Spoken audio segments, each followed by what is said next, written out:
គ្នាថាខ្ញុំជាកូនបិសាចមកគួរឲ្យខ្លាចហើយកាចដូចខ្លាតែការពិតនោះបំដូចឡើយណាខ្ញុំឈ្មោះណាចាជាក្មេងល្អទេអ្នកប្រុសតូចហូបបាយសិនទៅអី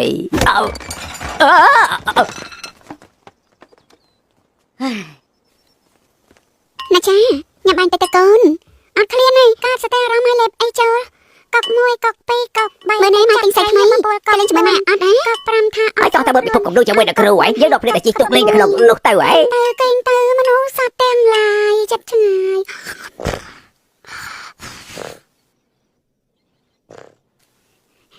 ណាចា10ថ្ងៃទៀតខុសកំណត់កូនហើយចាំម៉ែឲ្យអ្នកស្រុកមកជប់លៀងឲ្យកូនចាំមិនដែរ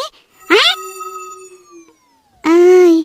ពួកនឹងស្អប់កូនឡើងផ្ដាំមេឃគេមិនប្រមកអើយបិសាចទឹកនោះពុកបានចាប់វាយកមកវិញហើយទឹកមាត់វាមានពឹសខ្លាំងពិបាកបង្ក្រាបណាស់ចាំពុកបង្ហាញវាឲ្យអ្នកស្រុកឃើញពេលទៅគេនឹងលែងយល់ខុសលើកូនទៀតហើយនឹងត្រូវអ្នកស្រុកប្រកាសជាដឹងកូនដែលជាកំចាត់បិសាចនឹងម្យ៉ាងឯងគឺជាកូនសិស្សរបស់ទេវតាចង់ធ្វើអីធ្វើទៅខ្ញុំចង់ដេកហើយសម្រាប់ចឹងហើយណាគេដឹងហើយ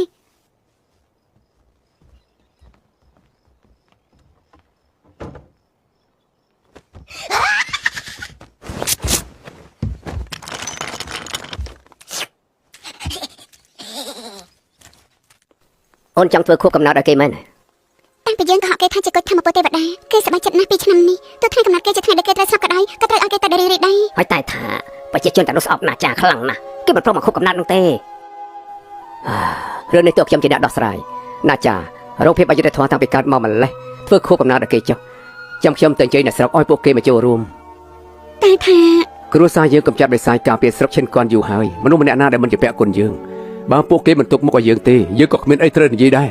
កុំបារម្ភអី